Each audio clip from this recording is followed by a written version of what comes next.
Bueno, el título de mi intervención, como veis, es el gobierno de la globalización y el papel de las empresas transnacionales, y quería organizarlo en tres partes. Las dos primeras son un auténtico prodigio de imaginación, ¿no? El primero es una introducción sobre el gobierno de la globalización y el segundo, pues un examen del papel que están teniendo las empresas transnacionales en todo este contexto, ¿no? Y en la tercera parte, pues sí quería comentaros con un poquito más detalle, si nos da tiempo, el discurso con el que estas empresas están pretendiendo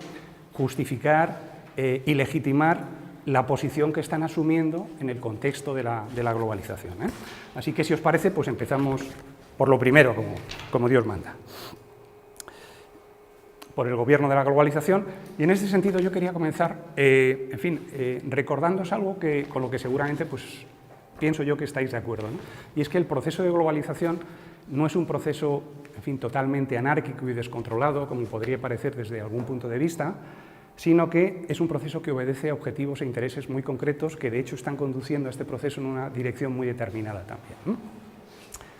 Esto se ha descolocado totalmente, ¿no? Pero bueno. Es un proceso o un fenómeno que, tiene raíces profundas, que se remontan a mucho tiempo atrás, pero que toma su forma actual y se acelera radicalmente pues, desde comienzos de los 90, de la mano de objetivos políticos y económicos coincidentes de las élites occidentales, ¿no?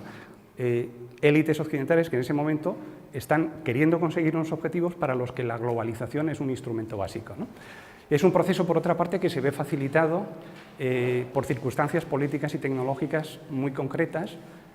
pues por el desmoronamiento de la Europa del Este, que facilita el discurso político de la globalización, que se ve facilitado por la enorme revolución tecnológica que en esos momentos se está empezando a aplicar en la práctica productiva, esa revolución intensísima de las tecnologías de la información, de la comunicación, de los transportes, que realmente facilitaron extraordinariamente pues, el incremento, celérico del comercio internacional de bienes y servicios y del flujo internacional de capitales, que seguramente constituyen la esencia, el núcleo esencial de lo que se ha dado en llamar globalización económica, ¿no? Pero, por otra parte, es un proceso que hay que entender en un contexto mucho más amplio, ¿no? En el contexto de una gran ofensiva neoliberal que desde comienzos de los años 80, me parece que Xavier Arrizabalaga algo apuntó ayer, ¿no? Desde el comienzo de los años 80 estaba pretendiendo reconfigurar radicalmente pues, el panorama de la economía y de la política económica, digamos, en todos los países, ¿no?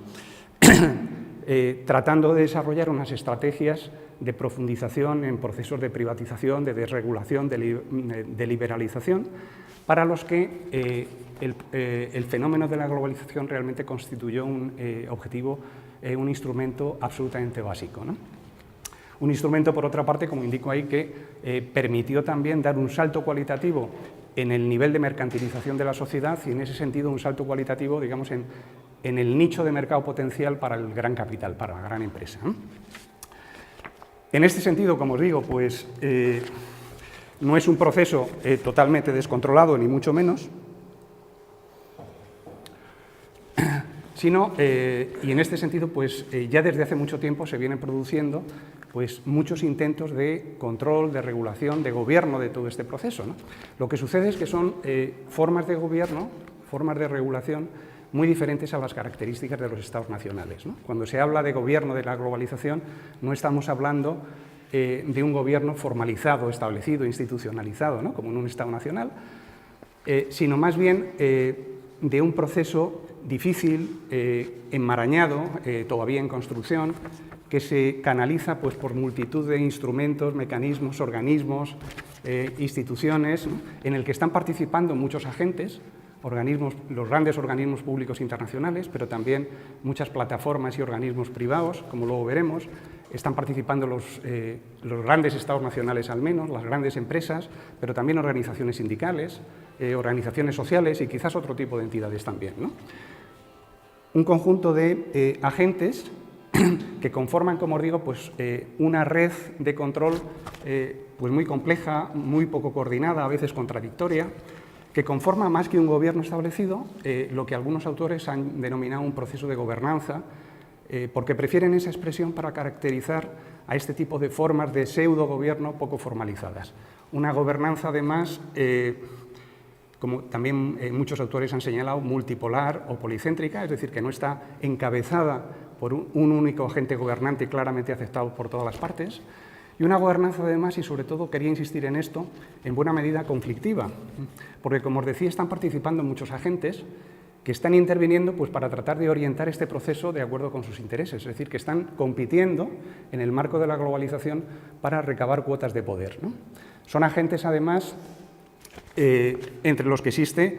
pues, una enorme asimetría, es decir, que tienen muy diferentes capacidades de actuación y en esa medida muy diferentes capacidades de consecución de sus objetivos, ¿no? Y desde esta perspectiva, pues, en fin, es un ejemplo quizás demasiado rudimentario, pero la globalización podría ser entendida como una especie de gran escenario global donde están actuando muchos actores globales, pero que son actores que tienen muy diferentes cachés, que tienen muy diferentes importancias y en ese sentido están ocupando muy diferentes posiciones que les están permitiendo conseguir pues muy diferentes contrapartidas, ¿no? En este escenario global pues es evidente que unos actores están ganando muchísimo más que otros y muchos actores es que están perdiendo todo, ¿no? Hasta la camisa, ¿no? Y desde esta perspectiva pues todo este proceso de gobierno de la globalización no solo es un proceso en el que se está tratando de tejer, en fin, una complicada forma de generar cierto orden, cierta estabilidad, cierto control en la economía mundial, que también, pero también es un proceso donde se está tratando, evidentemente, de tejer una nueva forma de supremacía, ¿no? Es un campo de intereses encontrados en el que se está dirimiendo en la actualidad y ya desde hace bastante tiempo la nueva forma de hegemonía en la economía mundial, ¿no? Y en este sentido también, pues, como os indico al final, la globalización, pues, en cierta forma, en una forma que además yo creo que es necesaria para entender todo lo que está pasando de verdad, pues la globalización es un auténtico campo de batalla, ¿no? Y un campo de batalla en el que se están produciendo en muchas ocasiones enfrentamientos enormemente cruentos, ¿no? No hay más que mirar a las numerosísimas guerras de África, que en buena medida son guerras de intereses empresariales en el contexto de la globalización. Bueno, y en este contexto, segunda parte, ¿cuál es el papel que están desempeñando las grandes empresas transnacionales? Bueno, como os decía, la globalización es un campo de batalla en el que unos agentes están ganando mucho más que otros y, en fin, todo parece indicar, por lo menos hasta el momento, que el actor global que está consiguiendo una ventaja muy superior a las restantes, quien está saliendo resultante como vencedor evidente de este proceso, al menos de momento, pues es el conjunto de empresas transnacionales, ¿no? Que, como sabéis muy bien, pues están adquiriendo un peso, una influencia, una dimensión, una capacidad de condicionamiento cada vez mayores y que lo están consiguiendo en buena medida gracias al propio proceso de globalización, porque para eso se ha creado en buena medida el proceso de globalización, ¿no? Y en este sentido, pues las grandes empresas transnacionales, incluyendo dentro de ellas, por supuesto, a las grandes entidades financieras, pues son los agentes que sin duda están sabiendo reaccionar mejor frente a este proceso, en buena parte, como os decía, porque son agentes que han contribuido decisivamente a su diseño y son agentes que lo están impulsando precisamente para conseguir sus objetivos, ¿no? Y por eso pues son los agentes globales que mejor están sabiendo desenvolverse en este proceso, los agentes que mejor están sabiendo navegar, en fin, en este proceloso océano, donde, como sabéis, pues tantos barcos tienen que emprender tan trágicas singladuras y tantos barcos y tantas vidas se hunden, ¿no? En este contexto, que es no poco trágico, pues el actor global que está adquiriendo una mayor capacidad, cada vez mayor, de orientar, modelar, controlar, en definitiva, gobernar el proceso de globalización de acuerdo con sus intereses, pues son las grandes empresas transnacionales, ¿no? Claro, todo esto tiene, como os indico también ahí, pues muchas implicaciones que desde luego rebasan la esfera de lo estrictamente económico, ¿no? La globalización, por supuesto, afecta poderosísimamente a la actividad económica, a los comportamientos económicos de todos, pero también afecta prácticamente todas las vertientes de la vida, ¿no? Afecta a todos nuestros comportamientos, no solo los económicos, está afectando a nuestra cultura, a nuestra forma de pensar, yo diría que a todas las vertientes de la existencia. Pero, desde luego, evidentemente, tiene unas implicaciones fortísimas en la esfera política, ¿no? Como sabéis bien también, pues es un proceso que está incidiendo poderosísimamente en el carácter y en el futuro de la democracia, ¿no? Y en este sentido, pues, en fin, todo parece indicar que avanzamos, en fin, aceleradamente hacia una economía crecientemente hegemonizada por las grandes empresas transnacionales y, en esa medida, crecientemente independizada del control público, pero al mismo tiempo también crecientemente huérfana, es decir, crecientemente carente de las capacidades compensadoras que podían ejercer otros contrapoderes sociales que en la globalización están en franco retroceso, ¿no? Pensemos en esa capacidad compensadora de sindicatos, partidos de izquierda, organizaciones sociales, iglesias, otro tipo de entidades, ¿no? Todo eso está perdiendo evidentemente peso en favor del peso creciente de las grandes empresas, ¿no? Y por eso, pues, en fin, es una caricatura enormemente burda y poco sutil, desde luego, pero el gobierno de la globalización pues, podría ser representado por esa ilustración que os pongo ahí, ¿no? Por una especie de gran consejo de administración absolutamente o casi absolutamente dominado por esos poderosos buitres negros, un consejo de administración donde cada vez están menos presentes otros poderes sociales y donde evidentemente cada vez está menos presente pues, la representación de, en fin, de eso que se ha llamado la ciudadanía o la soberanía popular, ¿no? Y por eso, en fin, hay opiniones para todos los gustos, pero muchos autores coinciden en que el proceso de globalización está impulsando un déficit democrático creciente, es decir, una creciente debilidad de las instancias democráticas para poder controlarlo, ¿no? Bueno, yo creo que no se os escapa que nada de esto es en absoluto original, ¿no? Sobre todo esto pues, se ha escrito y debatido ya largo y tendido desde hace mucho tiempo. Y yo no pretendo ningún asomo de originalidad aquí, simplemente quería haceros hincapié en que, en mi opinión, estamos ante un proceso, este incremento del poder empresarial, un proceso que se está intensificando radicalmente en nuestro tiempo, a lo largo de los últimos años, ¿no? Y que se está incrementando, que se está intensificando, en buena medida por tres factores coincidentes, que no son tampoco, en fin, nada novedosos, también se ha escrito mucho sobre ellos, pero en los que a mí me parece que es importante insistir y reparar, porque yo creo que están contribuyendo a caracterizar en buena medida la forma que está adoptando en la actualidad el gran poder empresarial. Están contribuyendo a reconfigurar toda una gran ofensiva del poder empresarial y en esa medida están contribuyendo a posibilitar y a canalizar lo que a mí me parece que es un verdadero salto cualitativo en la intensidad de ese poder, que se está produciendo justamente en nuestro tiempo, ¿no? Y los tres factores son los tres que os indico ahí, ¿no?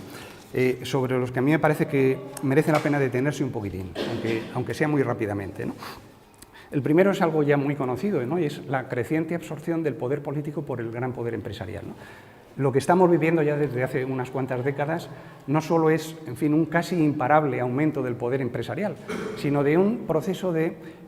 estrechísima interpenetración entre el poder político y el poder empresarial, ¿no? Una auténtica hibridación, ¿no? Entre los dos poderes, de forma tal que, en buena medida también favorecido por el propio proceso de globalización,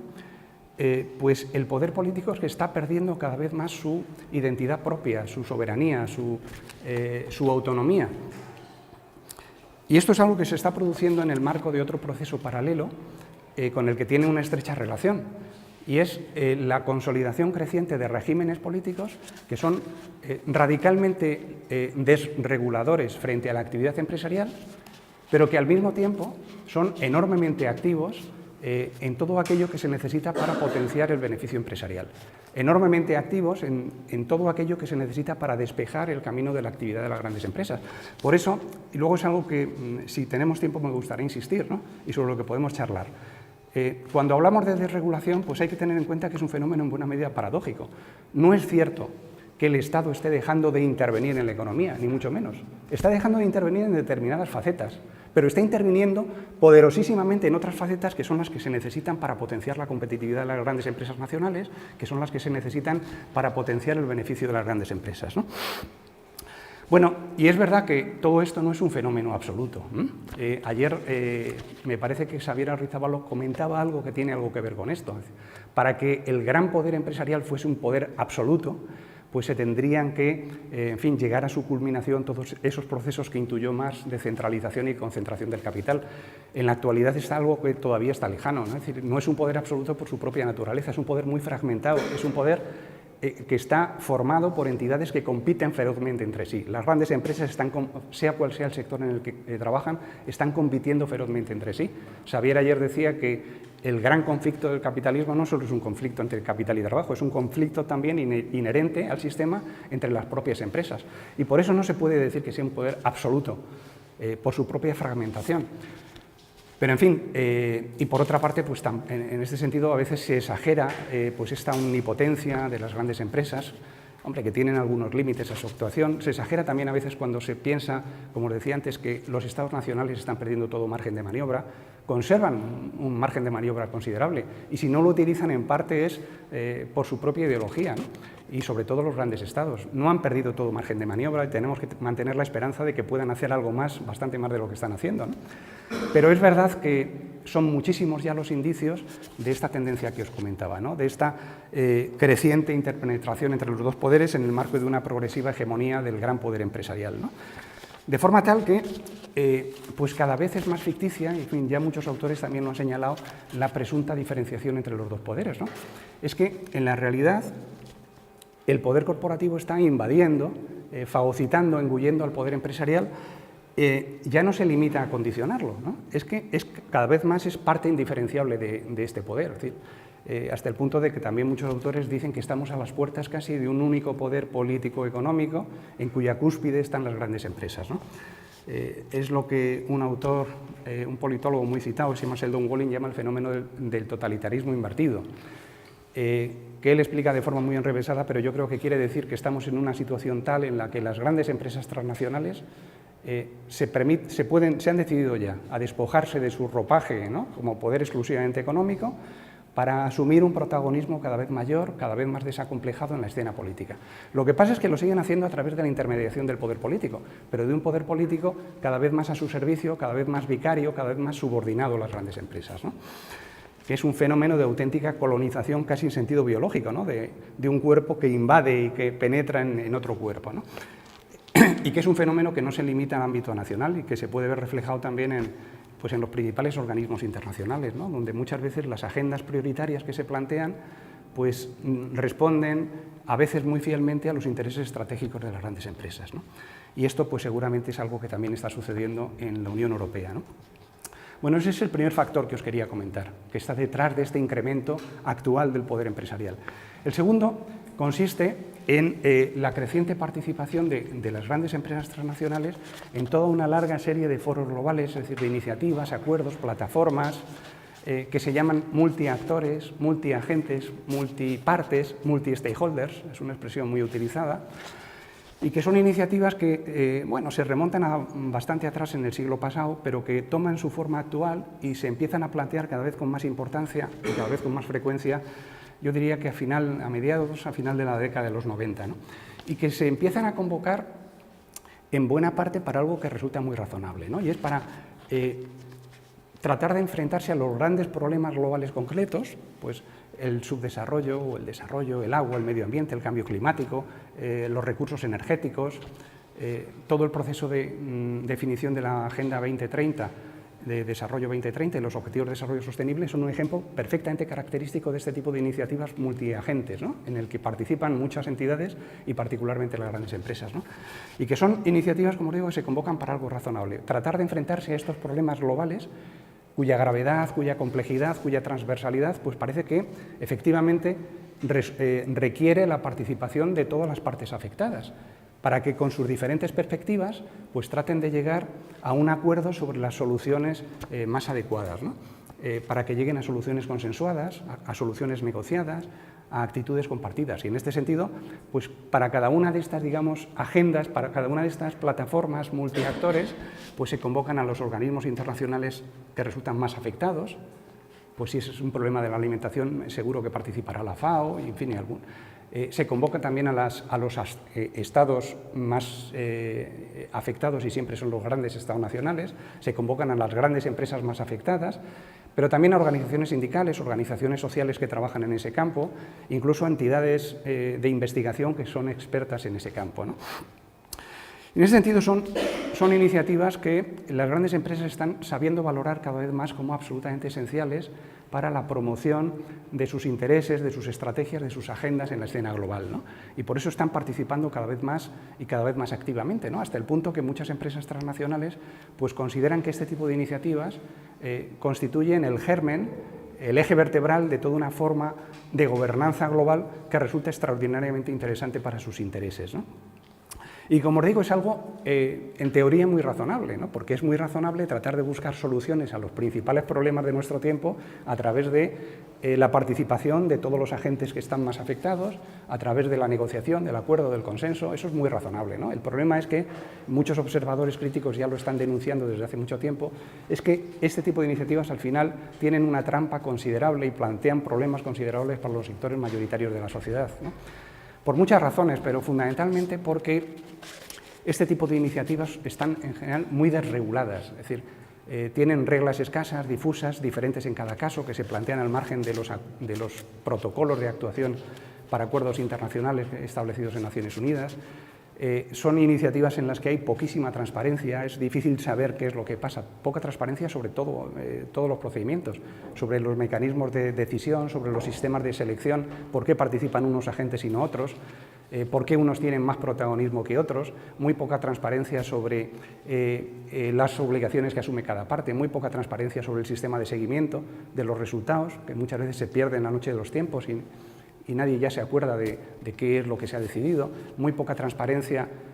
informativa, la sociedad no se entera de lo que se está cociendo en este tipo de iniciativas que están afectando poderosísimamente después a una enorme cantidad de países, ¿no? Y que son muy importantes.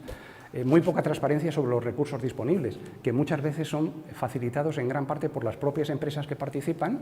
con lo que están consiguiendo la considerable influencia, ¿no? Y en ese sentido, claro,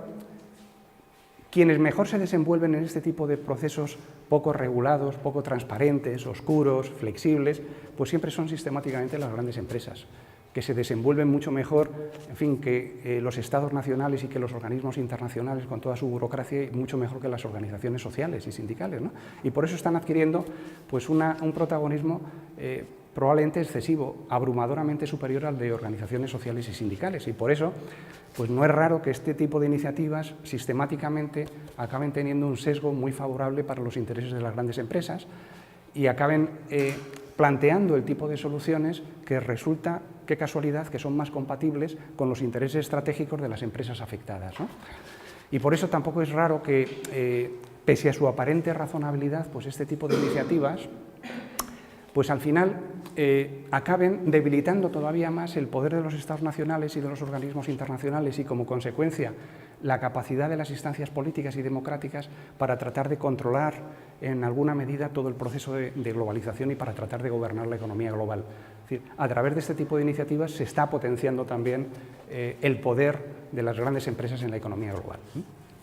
Y finalmente, el tercer factor que os quería comentar pues consiste en la consolidación creciente de unas normas de funcionamiento de la economía internacional crecientemente favorables para las grandes empresas, ¿no? En muchos aspectos, pero sobre todo en comercio internacional, inversión internacional, finanzas internacionales y movimiento internacional de capitales, ¿no?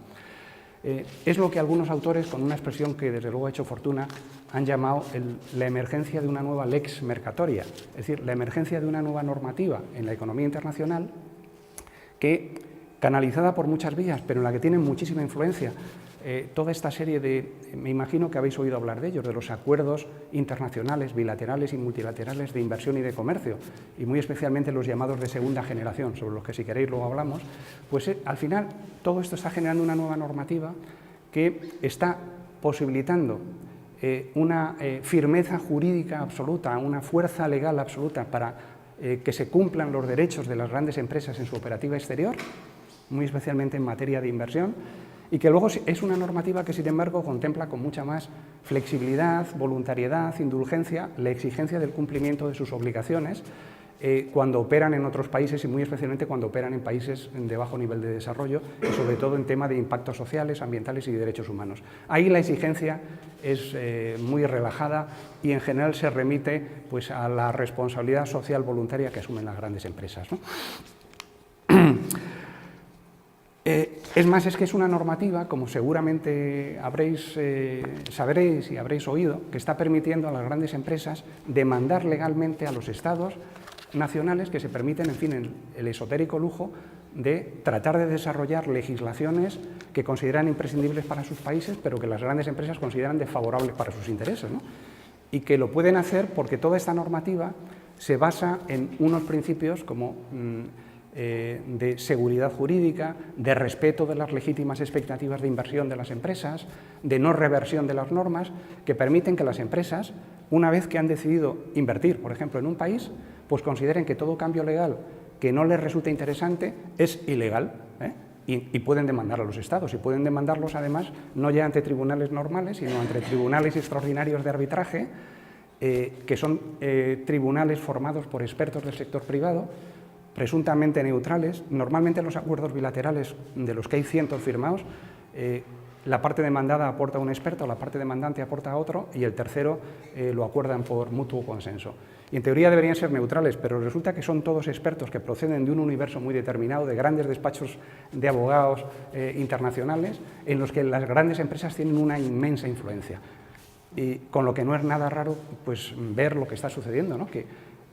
la inmensa mayoría de estas demandas, y se han producido ya cientos, pues resultan favorables a las grandes empresas que están consiguiendo en muchos casos, y en muchos casos en países muy pobres y muy pequeños, están consiguiendo reparaciones multimillonarias cuando no consiguen la paralización de esa nueva ley que se pretende plantear, ¿no? El asunto es que va tomando cuerpo así, paulatinamente, pues lo que se ha denominado también con otra expresión que ha hecho Fortuna, en fin, la emergencia de una nueva arquitectura jurídica de la impunidad para las grandes empresas, ¿no? Una arquitectura jurídica enormemente opaca, que no está reflejada después en los códigos legales de los países, sino solo en la letra pequeña de estos acuerdos. Una arquitectura que está empujando sistemáticamente a la baja toda la normativa de protección social, laboral, ambiental, en el marco de eso que se ha dado en llamar, que es un principio fundamental de toda esta normativa, en el marco de del intento de conseguir una convergencia reguladora, que es siempre una convergencia reguladora a la baja, siempre hacia los mínimos, ¿no? Incluso es una normativa, una arquitectura jurídica que está presionando continuamente para reducir el papel del sector público en las economías en los diferentes estados, porque las empresas transnacionales también, me parece que lo decía ayer Natalia, consideran sistemáticamente desfavorable para sus intereses la presencia del sector público en la economía, ¿no? Ella decía que siempre se revierte con los calificativos de ineficiencia, ¿no? de fallos de mercado. Bueno, pues las empresas también están presionando continuamente a la baja en base a esta normativa a reducir la presencia del Estado, ¿no? Es más, es que es una normativa, como han destacado muchos expertos jurídicos críticos con esta situación, es una normativa que está abriendo paso a que las grandes empresas se conviertan en sujetos definidores y constructores de derecho internacional, porque como están imposibilitando crecientemente los cambios legales que no les interesan, es que están planteando barreras infranqueables para la capacidad de actuación de los Estados, barreras infranqueables para la propia operatividad de la política y de la democracia, y están generando ellas las normas a las que tiene que acogerse la economía internacional en todos los países en los que están invirtiendo, ¿no? Por eso os decía antes que, en fin, el fenómeno de desregulación de la economía, que es cierto y evidente desde muchos puntos de vista, pero es un fenómeno paradójico, porque no supone que exista una regulación cada vez menor, no, es que en cierta medida la regulación de la economía global es cada vez mayor. El problema es que es una regulación que se hace en base a un ordenamiento jurídico crecientemente dependiente de las grandes empresas, crecientemente independizado, alejado de la independencia, de la neutralidad que debería tener siempre la ley, ¿no? Según este tipo de expertos jurídicos críticos, este es el verdadero orden legal que se está imponiendo, ¿no? El orden legal en la economía global que está imponiendo la globalización, que es un derecho crecientemente global, es un derecho, es decir, es normativa crecientemente global, pero crecientemente corporativo, crecientemente extendido, crecientemente exigente, ¿no? Bueno, y yo para acabar esta segunda parte, simplemente quería recordaros algo que seguramente no hace falta recordar, ¿no? Y es que todo esto, en fin, a mí me parece que constituye un problema verdaderamente fundamental de nuestro tiempo, ¿no? Un problema que de ninguna forma es solo un problema económico, que es un problema ante todo eminentemente político, que solo se puede afrontar de verdad desde una dimensión política, desde capacidad y voluntad política, que seguramente no tenemos nadie todavía, ¿no? Y que en este sentido pues, constituye un desafío político fundamental, ¿no? A mí me parece que esto constituye un reto fundamental para todo proyecto político que quiera avanzar de verdad hacia la construcción de una sociedad mejor, y a mí me parece que es insostenible cualquier política, en fin, como la queráis llamar, de izquierda, progresista, transformadora, dirigida a los intereses populares, toda política de este tipo que no trate de afrontar de verdad este problema fundamental de nuestro tiempo, lo que constituye, en mi opinión, una de las debilidades fundamentales de las izquierdas cuando llegan al poder, que no se atreven nunca o no tienen fuerzas para afrontar de verdad este desafío, ¿no? Un desafío que ciertamente es muy difícil de afrontar, que es un desafío monumental, que es el desafío de enfrentarse a este poder que se está haciendo casi omnipotente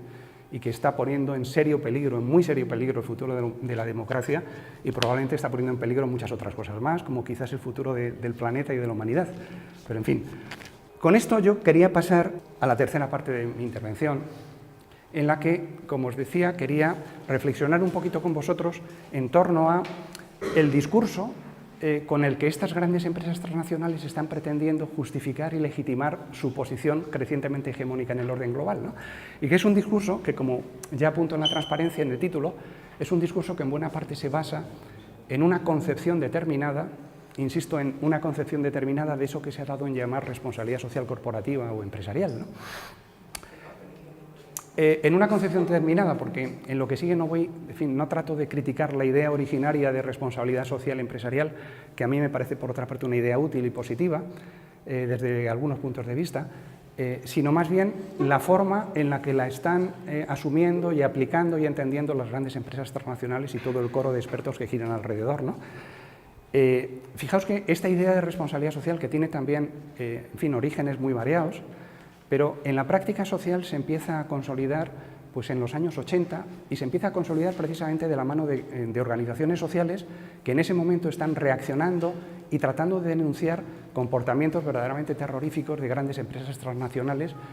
que se están haciendo cada vez más graves y cada vez más frecuentes, ¿no? Y en ese sentido, pues construyen este concepto, este constructo ideológico de la responsabilidad social, pero como una responsabilidad social empresarial exigible, es decir,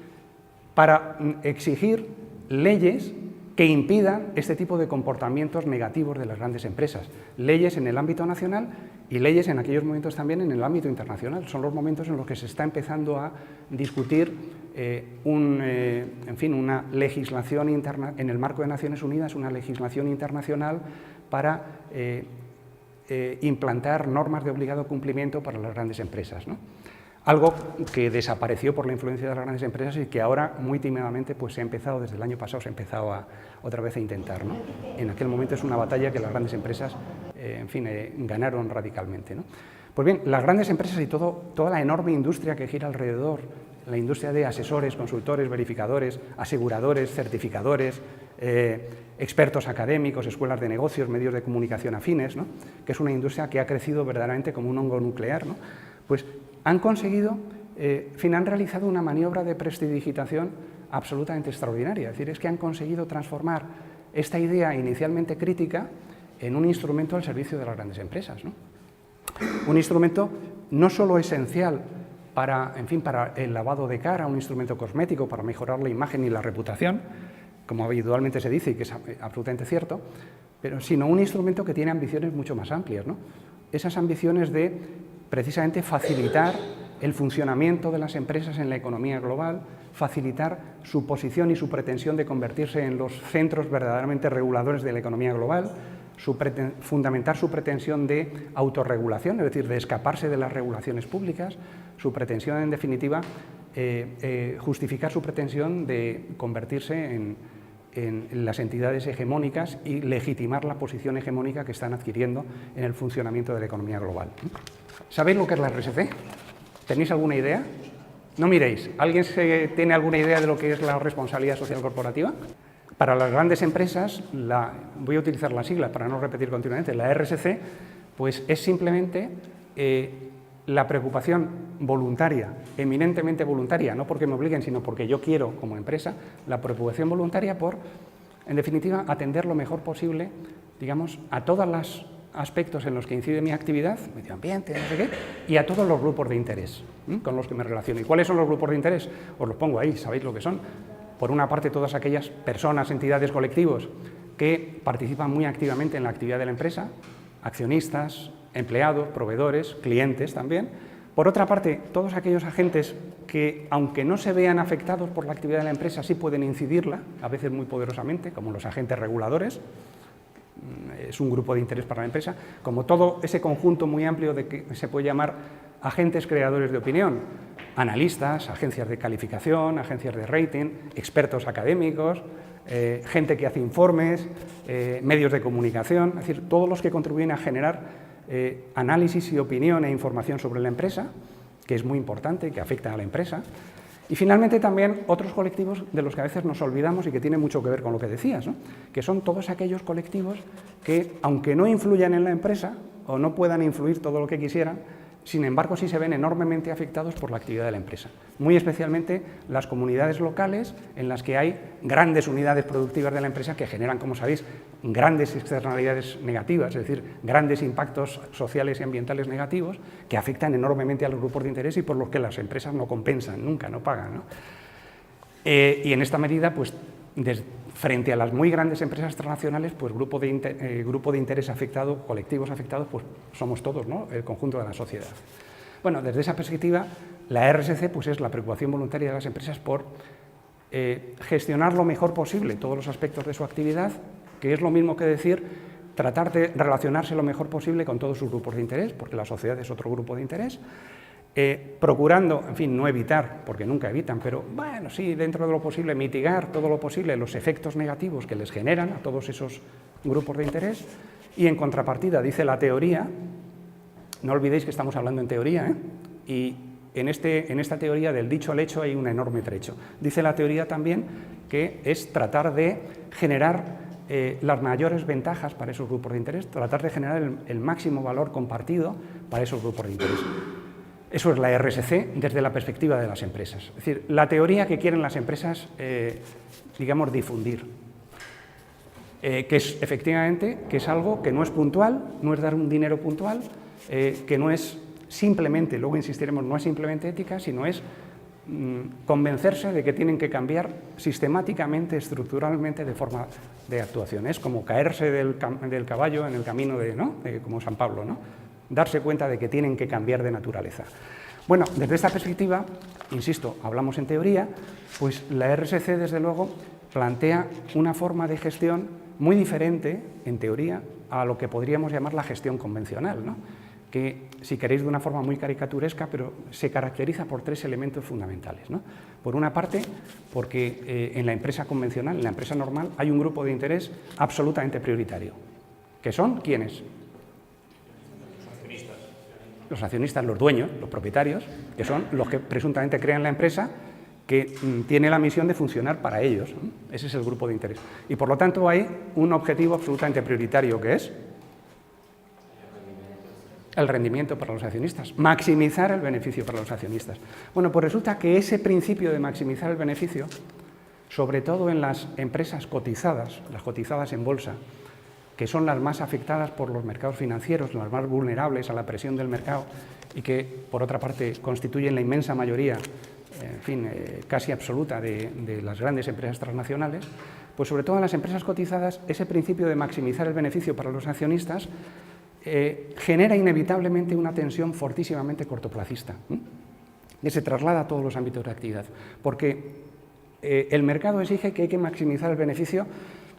permanentemente, cada año, con la presentación de resultados, porque si no, el beneficio no es muy alto, el mercado te penaliza. Más aún, cada trimestre normalmente las grandes empresas que presentan resultados a los accionistas y a los analistas, porque si no el mercado te atiza muy duro. Más aún, es que hay que maximizar el beneficio cada día, hay que maximizar cada día el valor de la acción, porque si no consigues un valor muy alto de la acción permanentemente, el mercado te penaliza. Y esto es absolutamente cierto. El mercado ejerce una presión cortoplacista terrible sobre las grandes empresas cotizadas. Bueno, pues en este sentido, toda esta filosofía de la RSC pues, plantea casi lo contrario, ¿no? Para una empresa de verdad socialmente responsable, pues ya no hay un grupo de interés absolutamente prioritario, porque por propia definición lo que pretende es tratar lo más equilibradamente posible a todos los grupos de interés, rebajar el foco de atención a los accionistas para tratar de atender lo mejor posible a todos los demás. En una empresa socialmente responsable, el principio ya no es la maximización del beneficio para los accionistas, más bien lo que se debe plantear una empresa socialmente responsable, y lo que dicen las grandes empresas que se plantean, lo que no deja de llamar poderosamente la atención, lo que dicen que se plantean es algo como conseguir el mejor funcionamiento posible de la empresa a lo largo del tiempo, es decir, la mejor sostenibilidad, que es otro concepto muy emparentado, sostenibilidad posible de la empresa, O desde otro punto de vista, dicen algunos autores, lo que se debe plantear en una empresa socialmente responsable es optimizar lo que se ha dado en llamar la triple cuenta de resultados, que es el mix de resultados económicos, sociales y ambientales, ¿no? Bueno, y desde esta perspectiva, para una empresa socialmente responsable, claro, el horizonte de gestión es un horizonte temporal mucho más amplio. Una empresa de verdad responsable no se debe plantear la maximización del beneficio inmediato,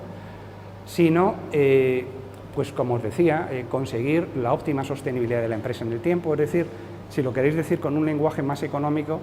frente a la maximización del beneficio inmediato, lo que se debe plantear es la óptima evolución del beneficio a lo largo del tiempo, o como dicen los financieros, el óptimo beneficio acumulado a lo largo de toda la vida empresarial, ¿no?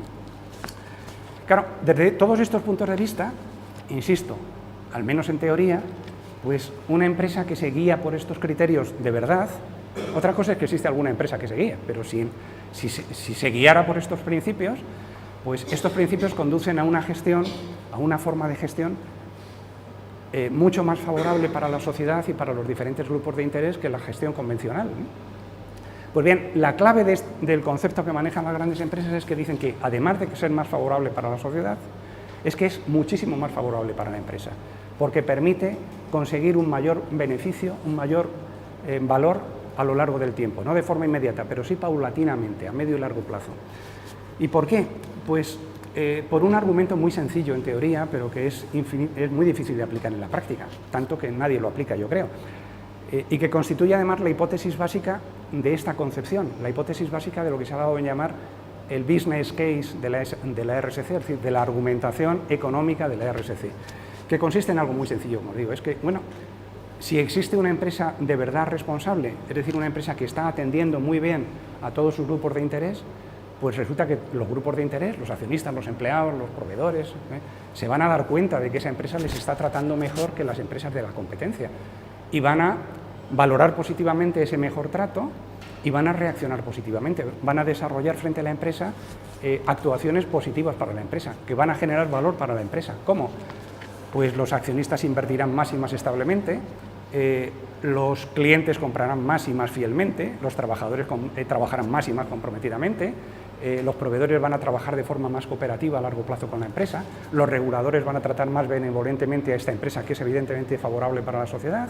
los agentes creadores de opinión van a emitir artículos, informes, análisis, ratings favorables para la empresa, es decir, que generan opinión positiva a la empresa, es decir, que fortalece la reputación de la empresa, que vale su peso en oro. Bueno, a través de este círculo virtuoso, teórico,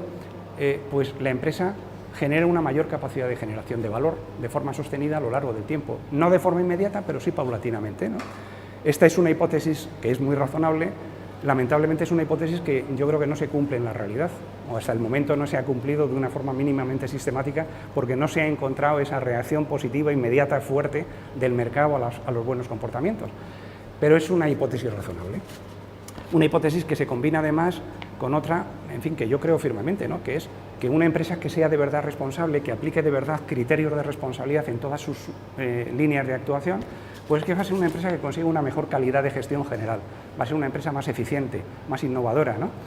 Y en ese sentido va a ser una empresa pues también con más capacidad de crecimiento. Dicen los defensores de esta idea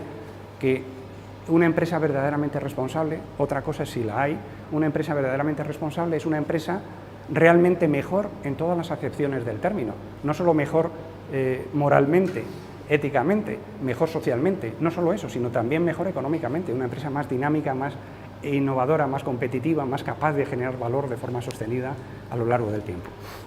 Es un argumento atractivo porque si fuese cierto, y cuando esto se empezó, pues allá por el año 2000, es que mucha gente se creyó que a lo mejor podía ser cierto, porque tiene elementos razonables. Es que si fuese cierto parece que permite conciliar lo que es francamente irreconciliable, ¿no? Y que, como decía ayer Xavier Arrizabalaga, no irreconciliable, sino inconciliable, porque nunca se ha reconciliado, ¿no? Nunca se ha conciliado. Claro, parece que permite conseguir que las grandes empresas, en fin, estos monstruos terribles, erradiquen sus malas prácticas, se porten paulatinamente mejor, sean responsables y que al mismo tiempo fortalezcan su situación económica, mejoren su competitividad, mejoren su crecimiento, gracias a que se comportan cada vez mejor, ¿no? Parece que abre un camino de muy fácil tránsito pues hacia el mejor de los mundos posibles, ¿no? Y en este sentido, claro, a que las grandes empresas sean agentes positivos para la sociedad y que al mismo tiempo sean agentes creadores, agentes que potencian su beneficio, ¿no? Por eso las grandes empresas, porque defienden este argumento, que es un argumento puramente teórico y absolutamente alejado de la realidad, pero las grandes empresas dicen que esto es cierto y por eso defienden que esto tiene que ser un fenómeno eminentemente voluntario. Oiga, esto es que no se regula. Si es que yo soy responsable porque estoy convencido de que con esto voy a ganar más a largo plazo y por lo tanto esto solo funciona si me dejan asumirlo voluntariamente. Si hay interferencias en la administración pública y si me tratan de regular, es que esto va a dejar de funcionar bien. Más aún, todavía es el gran milagro de la RSC, es que esto es un fenómeno positivo para la empresa que se va a extender positivamente a todo el tejido productivo y que se va a extender automáticamente, porque en la medida en que las grandes empresas que asumen, las empresas más avanzadas, perdón, que asumen de verdad estos criterios, pues se vean fortalecidas y vayan siendo cada vez más competitivas y vayan teniendo cada vez mejores beneficios paulatinamente, pues las demás empresas van a tratar de imitarlas y van a tratar de asumir estos comportamientos y por lo tanto la RSC se va a extender por sí sola, automáticamente, casi inevitablemente, ¿no? Más aún, solo se entorpecerá este funcionamiento milagroso si las administraciones públicas interfieren en el libre funcionamiento del mercado, porque esto se va a extender por sí solo por las puras fuerzas de la competencia y del mercado, sin que nadie lo pretenda, ¿no? Y por eso debe ser un fenómeno voluntario. Yo creo que frente a esto, pues conviene echar un vistazo a la realidad y rascar un poquitín en el fenómeno, ¿no? Y si se rasca en el fenómeno, pues es que se empiezan a ver las trampas que tiene esta concepción, ¿no? Las contradicciones, los límites, que a mí me parecen totalmente objetivos, ¿no? Por una parte, porque esta pretensión de responsabilidad social, esta concepción, pues es una concepción eminentemente, o yo diría brutalmente economicista e instrumental. Es que desde esta perspectiva la RSC no es más que una herramienta, no es más que un instrumento, no es más que una inversión. Al final, ¿qué es lo que subyace a esta idea de la RSC? Si fuese cierta, es decir, si la empresa la aplicara, que luego esa es otra, que no se aplica, pero si la empresa la aplicara, pues no es más que una estrategia para ganar más a largo plazo. Es decir, sigue persiguiendo el beneficio. Seguramente, si fuera cierto que existen empresas responsables que aplican este tipo de cosas, pues bueno, no perseguiría la maximización del beneficio inmediato, pero sí el máximo beneficio a largo plazo. Con lo que, es decir, la ruptura epistemológica, digamos, en la concepción empresarial que plantean los defensores del RSC no es de ninguna forma tan radical, es que seguimos plenamente inmersos en el universo conceptual de la empresa convencional de toda la vida. ¿Sí? Porque es verdad, puede no perseguir el beneficio inmediato, pero siempre lo que va a perseguir con esta filosofía es el beneficio. El foco fundamental de una empresa presuntamente responsable sigue siendo el beneficio y, por lo tanto, sigue teniendo un grupo de interés absolutamente prioritario, que son los accionistas. Bueno, se plantea, la RSC al final lo que se plantea no es más que una estrategia prudente. Vamos a repartir un poquito mejor el beneficio, eso que llaman el valor compartido entre todos los grupos de interés a corto plazo, pero para ganar más a la larga, para que ganen más a la larga los accionistas, ¿no? Que es el grupo de interés al que sigue. Todo esto no es más que un discurso dirigido a los accionistas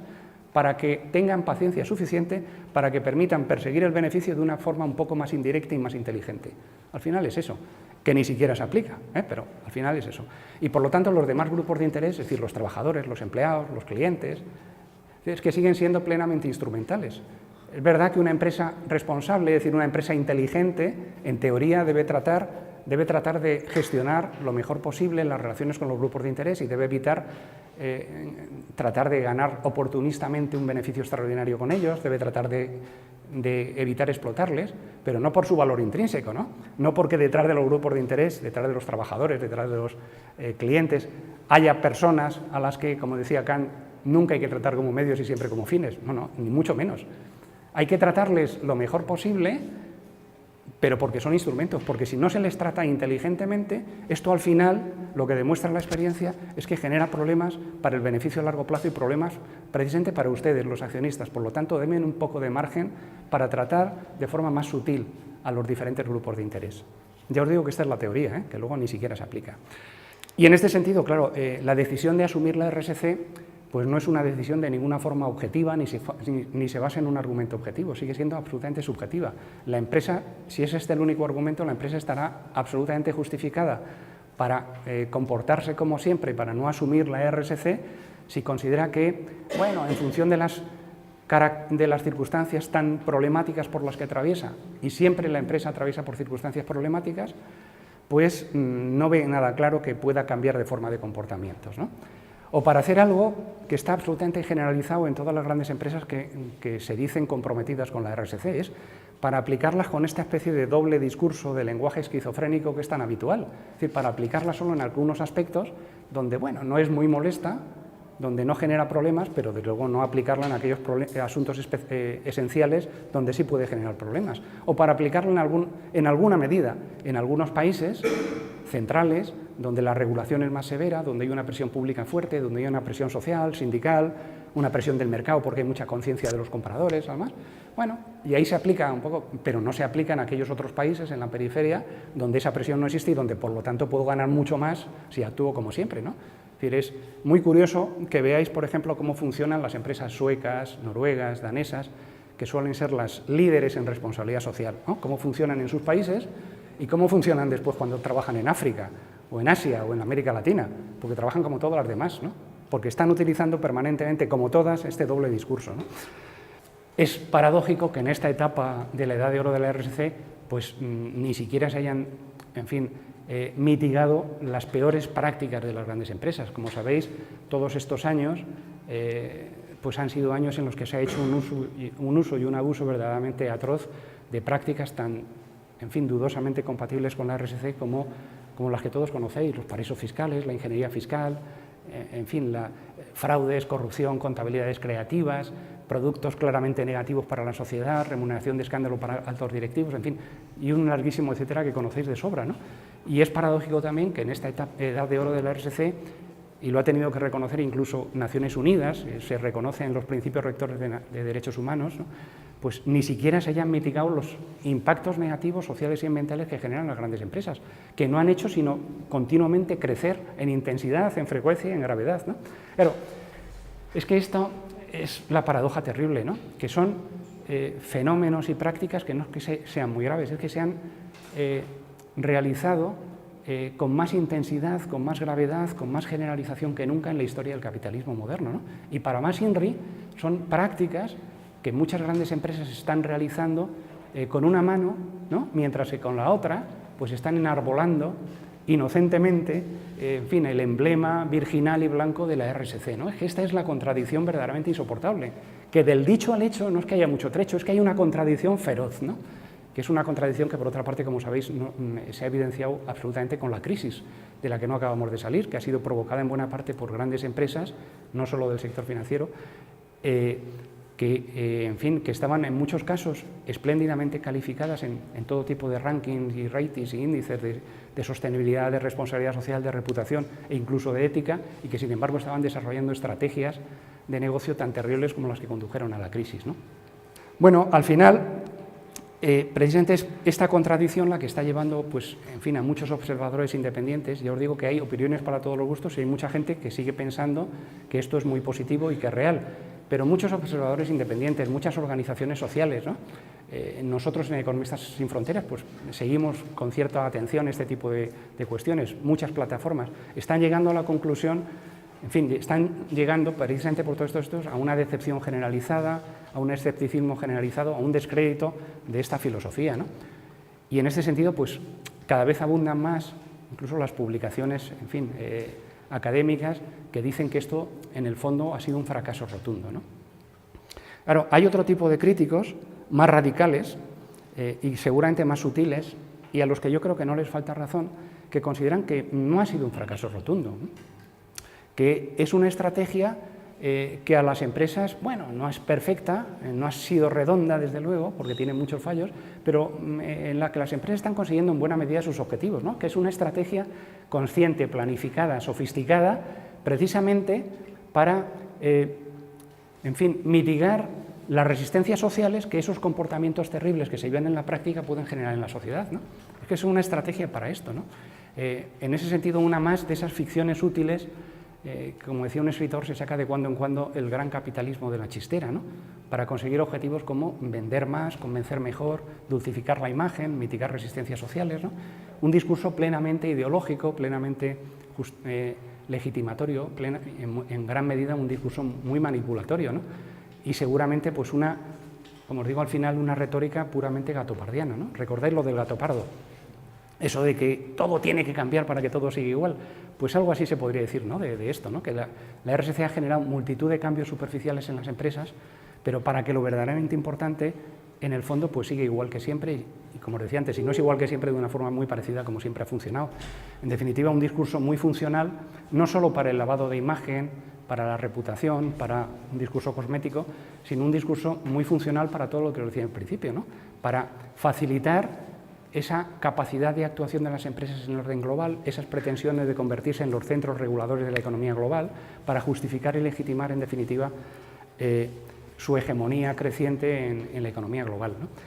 Y bueno, yo creo que como ya os he dado la tabarra mucho más de lo conveniente y de lo razonable, ya no os canso más. Simplemente quería recordaros que, por todas estas razones, a mí me parece que la búsqueda de un orden global alternativo implica también una concepción alternativa de lo que debería ser la responsabilidad social de las empresas, de las grandes empresas sobre todo, lo cual seguramente implica una concepción distinta de lo que son las grandes empresas, o lo que deberían ser. Y todo esto a mí me parece que forma parte de este desafío, en fin, monumental de nuestro tiempo.